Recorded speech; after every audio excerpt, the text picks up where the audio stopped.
आप जिस एग्जाम की तैयारी कर रहे हो ये जी के आपके एग्जाम में आ सकता है, तो ऐसे पढ़ो, बोलते ना पढ़ो तो हद कर दो वरना प्रोग्राम रद्द कर दो। जब वीडियो देख रहे हो मोबाइल में नोटिफिकेशन भैया, तो भैया पहले जो काम कर रहे हो, क्वेश्चन कर रहे हो, अच्छे से पढ़ रहे हो, एग्जाम में आ सकते हैं, इसको पूरा करो, बाद में बाकी काम करो। जब वीडियो देख रहे हो पूरे क्वेश्चन लगा के उठना है, ऐसा सोच के पढ़ना, ठीक है।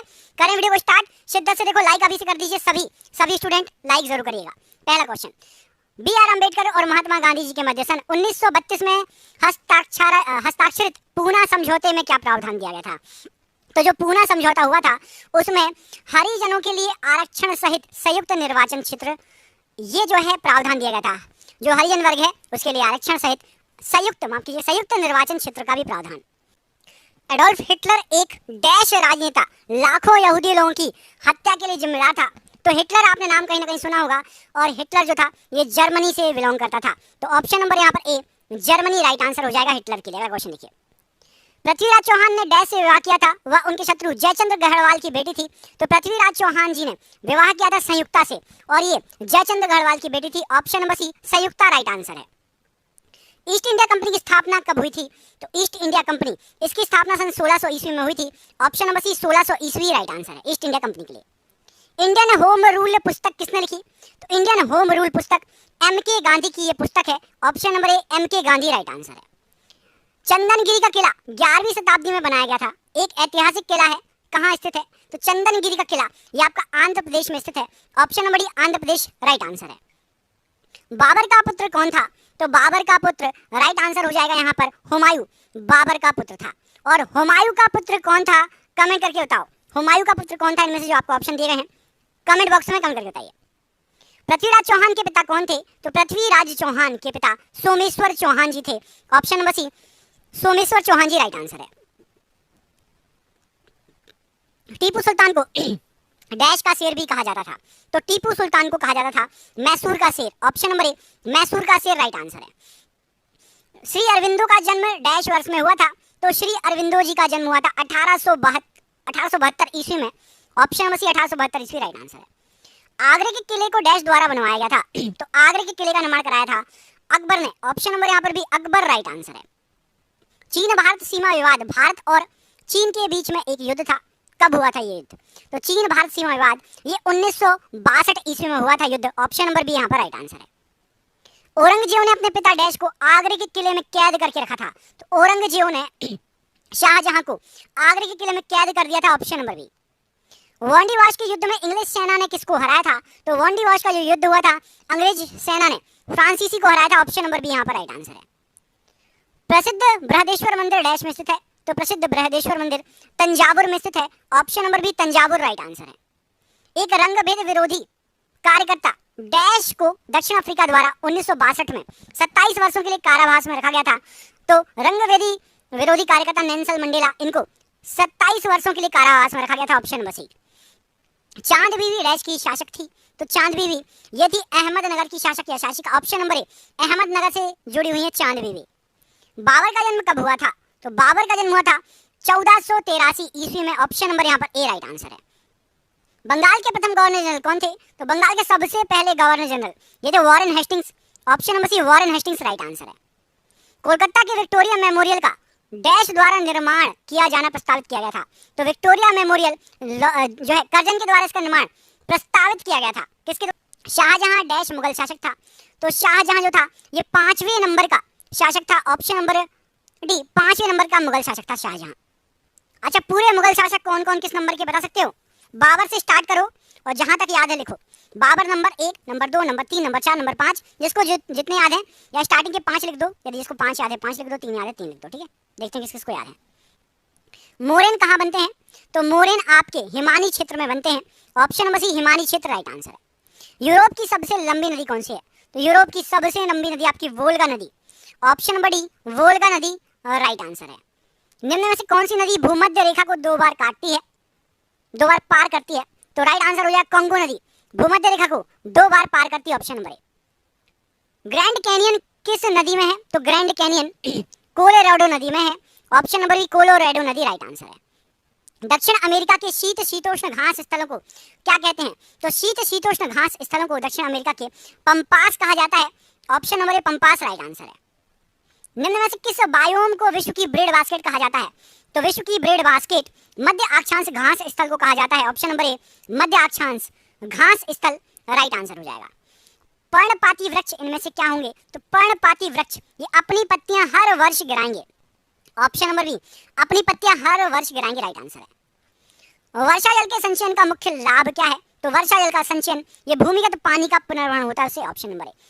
निम्नलिखित में से किस अधिनियम द्वारा भारत के गवर्नर जनरल को अध्यादेश जारी करने की शक्ति प्रदान की गई है?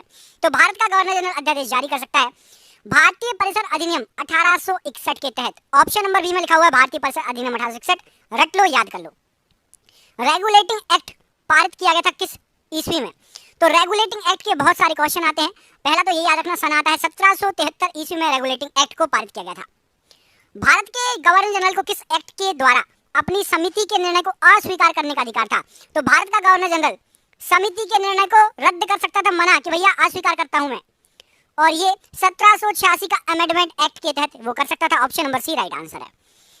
महारानी विक्टोरिया को भारत की साम्राज्ञी नियुक्त किया गया था कब? तो महारानी विक्टोरिया को सन 1858 ईस्वी में भारत की साम्राज्ञी नियुक्त किया गया था। Option number D. साम्राज्ञी विक्टोरिया ने 1858 की घोषणा में भारतीयों को बहुत सी चीजें दिए जाने का आश्वासन दिया था। निम्न आश्वासनों में से कौन सा ब्रिटिश शासन ने पूरा किया? बोला था कि हम आपको ये देंगे वो देंगे, उनमें से कोई एक चीज जो पूरी करी हो? तो देसी जो रजवाड़े थे उनकी यथास्थिति बनाए रखी जाएगी, ऐसा बोला था, और ये पूरा किया था। जो देसी रजवाड़े थे उनकी यथास्थिति बनी थी ज्यों की त्यों। मिंटो मार्ले या मार्ले मिंटो सुधार का उद्देश्य क्या था? तो मार्ले मिंटो सुधार जो था ये आपका संबंध था पृथक निर्वाचन प्रणाली से। ऑप्शन नंबर ए पृथक निर्वाचन प्रणाली प्रश्न के लिए बिल्कुल राइट आंसर हो जाएगा। मार्ले मिंटो सुधार बिल किस वर्ष पारित हुआ था? तो मार्ले मिंटो सुधार बिल ये 1909 की बात है, 1909 में पारित हुआ था। अच्छा कमेंट करके बताओ 1909 के समय क्या महात्मा गांधी जी वापस भारत आ गए थे? 1909 ईस्वी में क्या महात्मा गांधी जी भारत में आ गए थे, लौट के या नहीं? कमेंट करके बताओ हाँ या नहीं, बस करना है आपको, आ गए थे या नहीं, इतना बताना है। अगला क्वेश्चन देखो, मुसलमानों के लिए अतिरिक्त निर्वाचक मंडल प्रारंभ में किसके द्वारा लाया गया था? तो मुसलमानों के लिए अतिरिक्त निर्वाचक मंडल ये लाया गया था मार्ले मिंटो सुधार 1909। ऑप्शन नंबर यहाँ पर भी मार्ले मिंटो सुधार 1909 में मुसलमानों के लिए अतिरिक्त निर्वाचक मंडल का प्रारंभ हुआ था। 1909 में इंडियन काउंसिल एक्ट में किस बात की व्यवस्था की गई थी? तो 1909 के इंडियन काउंसिल एक्ट जो हुआ था उसमें सांप्रदायिक प्रतिनिधित्व की बात की गई थी। ऑप्शन नंबर बी सांप्रदायिक प्रतिनिधित्व राइट आंसर है। मॉन्टेग्यू चेम्सफोर्ड सुधार में प्रावधानों का सार था। तो मॉन्टेग्यू चेम्सफोर्ड सुधारों में प्रांतों में दोहरा शासन, ये जो है प्रावधान सुधार में प्रावधानों का सार था कि प्रांतों में दोहरा शासन हुआ।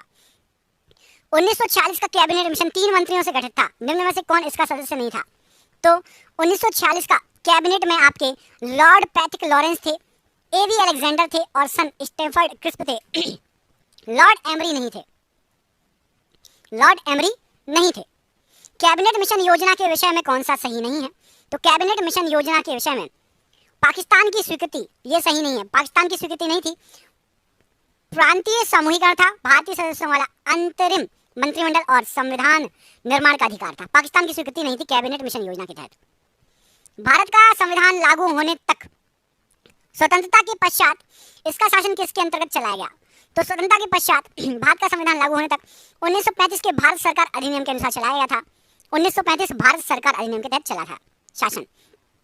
भारतीयों को वर्ष 1947 में सार्वभौम सत्ता सौंपने की योजना निम्न में से किस नाम से जानी गई? तो भारतीयों को सार्वभौम सत्ता सौंपने की योजना, इसको माउंटबेटन योजना के नाम से जाना गया। ऑप्शन नंबर सी माउंटबेटन योजना राइट आंसर है। अखिल भारतीय महासंघ स्थापित करने का प्रावधान शामिल किया गया था। तो अखिल भारतीय महासंघ स्थापित करने का प्रावधान भारत सरकार अधिनियम 1935 के तहत शामिल किया गया था। Option number A. निम्नलिखित में से किस अधिनियम ने केंद्र में द्वैत शासन प्रणाली को स्थापित किया? तो केंद्र में द्वैत शासन प्रणाली ये जो स्थापित की गई थी भारत शासन अधिनियम 1935 के तहत। ऑप्शन नंबर यहाँ पर ए राइट आंसर है। संघीय प्रणाली का पहला प्रयास भारत सरकार अधिनियम के द्वारा कब लाया गया? तो संघीय प्रणाली सबसे पहले 1935 के तहत लाई गई थी। ऑप्शन नंबर सी 1935 के तहत लाई गई थी, राइट आंसर हो जाएगा। चुनहु के उत्खनन का निर्देशन किसने किया था? तो चुनहु के उत्खनन का जो निर्देशन किया गया था ये J.H. मानिक के द्वारा किया गया था। ऑप्शन नंबर यहाँ पर ए प्रश्न के लिए राइट आंसर हो जाएगा। अगला क्वेश्चन देखिए, किस पशु के अवशेष सिंधु घाटी सभ्यता में प्राप्त नहीं हुए हैं? तो सिंधु घाटी सभ्यता में शेर के अवशेष प्राप्त नहीं हुए हैं, बाकी तीनों के मिले हैं। शेर के अवशेष प्राप्त नहीं हुए, घोड़ा, गाय और हाथी के अवशेष मिले हैं। हड़प्पाकालीन स्थलों में अभी तक किस धातु की प्राप्ति नहीं हुई है? तो हड़प्पाकालीन स्थलों में से आपकी तांबा, सोना, चांदी प्राप्त हुआ है।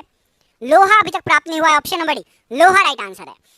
निम्नलिखित में से कौन सी फसल जो है हड़प्पाकालीन लोगों का मुख्य खाद्यान्न नहीं था, मतलब कभी नहीं खाते थे वो? तो जौ, दाल और गेहूं खाते थे। चावल जो है मुख्य खाद्यान्न नहीं था, जौ, दालें और गेहूं खाते थे। स्वतंत्रोत्तर भारत में सबसे अधिक संख्या में हड़प्पा युगीन स्थलों की खोज किस प्रांत में हुई है? तो सबसे ज्यादा मिले हैं आपके गुजरात प्रांत में, ऑप्शन नंबर ए, गुजरात प्रांत राइट आंसर हो जाएगा।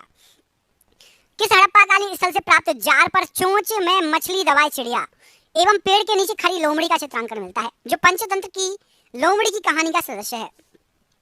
तो राइट आंसर हो जाएगा आपको, ये जो जार पर बना हुआ है ये आपका लोथल से मिला है, ऑप्शन नंबर सी, लोथल प्रश्न के लिए बिल्कुल सही आंसर हो जाएगा। किस सिंधुकालीन स्थल से एक ईंट पर बिल्ली का पीछा करते हुए कुत्ते के पंजों के निशान मिले हैं? तो बिल्ली का पीछा करते हुए कुत्ते के पंजों के निशान ये आपका मिला है चन्हूदड़ो से, option number C, Chanhudaro right answer है। किस हड़प्पाकालीन स्थल से पुजारी की प्रस्तर मूर्ति प्राप्त हुई है? तो पुजारी की प्रस्तर मूर्ति यहाँ पर जो ऑप्शन दिए गए हैं ये आपका हड़प्पा से ही प्राप्त हुई है, option number A, Harappa right answer है। किस हड़प्पाकालीन स्थल से नृत्य मुद्रा वाली स्त्री की कांस्य मूर्ति प्राप्त हुई है? तो कांस्य मूर्ति जो प्राप्त हुई है ये भी हड़प्पा से प्राप्त हुई है, option number C right answer है। मोहनजोदड़ो से प्राप्त पशुपति शिव आदि शिव मोहर में किन किन जानवरों का अंकन हुआ है?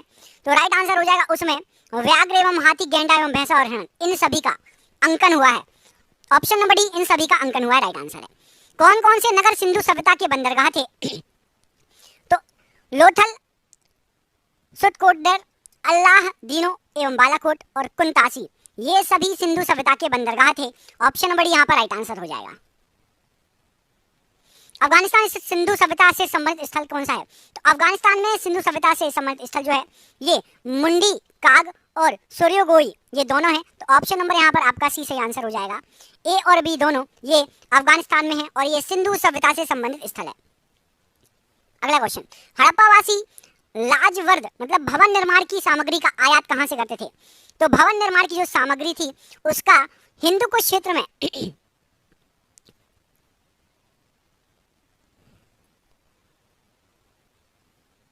और आखिरी क्वेश्चन आज का, नॉर्वे का तट एक उदाहरण है इनमें से किस तट का?